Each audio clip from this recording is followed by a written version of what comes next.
Ang ilang kwento ay nagsisimula sa mga paputok, isang liwanag na sumasabog sa madilim na langit. Ngunit hindi ang kwentong ito. Ang kwentong ito ay nagsisimula ng tahimik sa isang madilim na silid-aklatan sa mataas na paaralan, kung saan ang mga libro ay bumubulong ng mga lihim at ang mga pangarap ay nakatago sa pagitan ng mga pahina. Si Emma Carter, isang dalagang mas nabubuhay sa mga pahina ng kanyang mga journal kaysa sa mundo sa labas, ay nakaupo sa kanyang karaniwang sulok. Siya ay parang di nakikita o yon ang kanyang iniisip. Si Emma ay hindi uri ng dalaga na napapansin. Ang kanyang kulot na buhok ay palaging parang isang hininga na malapit ng sumalungat. At ang kanyang makakapal na salamin ay nagpapalaki sa kanyang mga mata na laging nakayuko, hindi tumitingin pataas. Sa edad na 18, hindi pa siya nakapunta sa isang party, hindi pa sumayaw sa ilalim ng mga bituin, at lalo nang hindi pa humalik sa isang binata. Sinabi niya sa sarili na wala siyang pakialam. Pagkatapos ng lahat, ano ang silbi? Mayroon siyang mga aplikasyon sa kolehiyo na kailangang tapusin at mga librong kailangang basahin, mga bagay na ligtas at tiyak. Nang araw na iyon, habang siya ay abalang sumusulat sa kanyang notebook, bumukas ang pintuan ng silid-aklatan at ang katahimikan ay nasira ng ingay ng grupo ng mga mag-aaral. Hindi na siya tumingala. Hindi na niya kailangang gawin. Alam niya kung sino sila, si Ryan Calloway at ang kanyang entourage. Si Ryan sa kanyang madaling tawa at gintong ngiti ay may paraan ng pagkuha ng atensyon ng lahat na parang siya ang sentro ng mundo. Siya ang kapitan ng basketball team, ang komedyante ng klase at paborito ng lahat ng magulang. At siya'y napakalayo sa mundo ni Emma, parang buwan. "Uy Emma, tama!" Tumigil ang kanyang panulat sa kalagitnaan ng salita. Dahan-dahan siyang tumingala upang makita si Ryan na nakatayo doon. Ang kanyang nangiti ay nakakasilaw na parang hamon sa fluorescent na ilaw.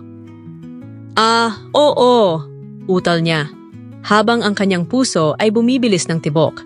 Bakit siya kinakausap? "Nasa honors lit ka, tama? Kailangan ko ng tutor para sa final.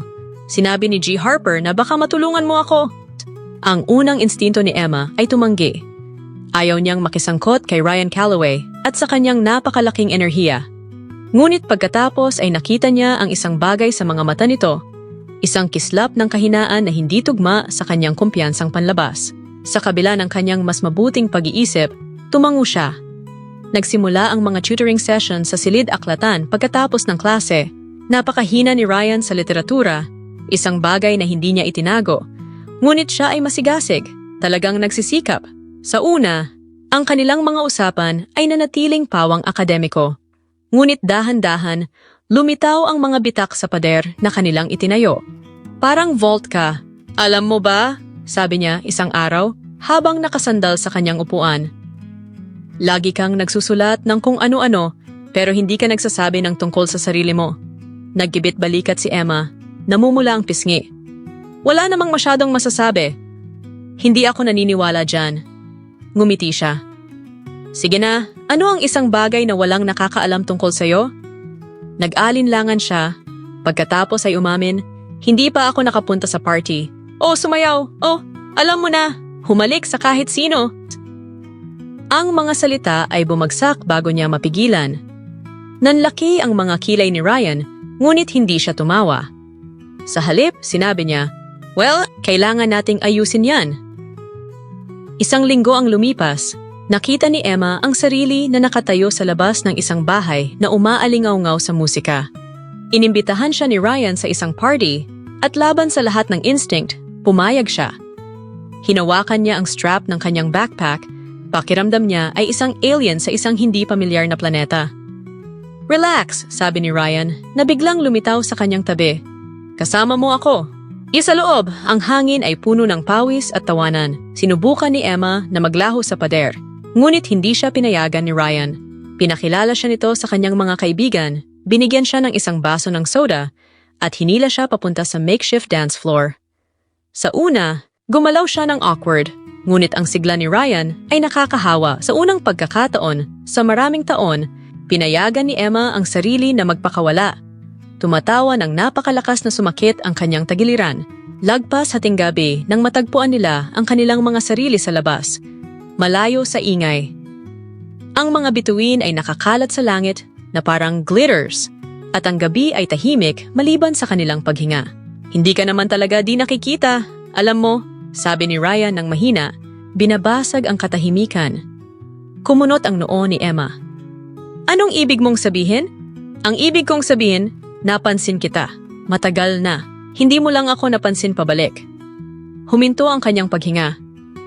Ryan, huwag mong masyadong isipin, okay? Lumapit siya. Ang kanyang kamay ay bahagyang sumayad sa kamay ni Emma. Sabihin mo lang kung okay lang ito. Tumango si Emma, ang kanyang puso ay kumakabog na parang tambol.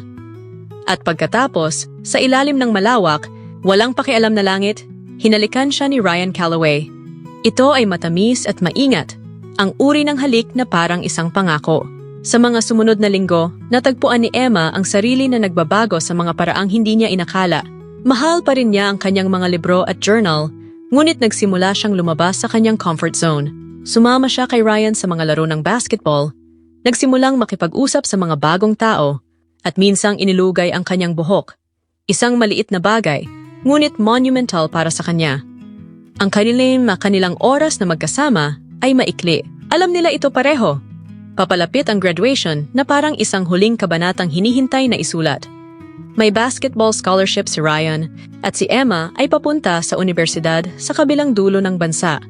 Ngunit hindi nila hinayaan ang katapusan na anino sa kasalukuyan. Gumawa sila ng mga alaala. Sumasayaw sa ulan, mga tawag sa telepono ng hating gabi, at walang katapusang tawanan. Sa gabi bago ang graduation, nakaupo sila sa hood ng kotse ni Ryan, nakatingin sa abot tanaw. Magiging kahanga-hanga ka, sabi ni Ryan. Ang kanyang boses ay puno ng emosyon. Ngumiti si Emma habang pinipigilan ang mga luha. Ikaw din! At ganoon lang, natapos ang kanilang kwento. Hindi sa mga paputok, kundi sa tahimik. Hindi matitinag na katiyakan na binago nila ang buhay ng isa't isa magpakailanman. Aling mga love story ay hindi nangangailangan ng happily ever after. Minsan, sapat na ang malaman na may isang taong tunay na nakakita sa'yo sa panahong kailangan mo itnang higit.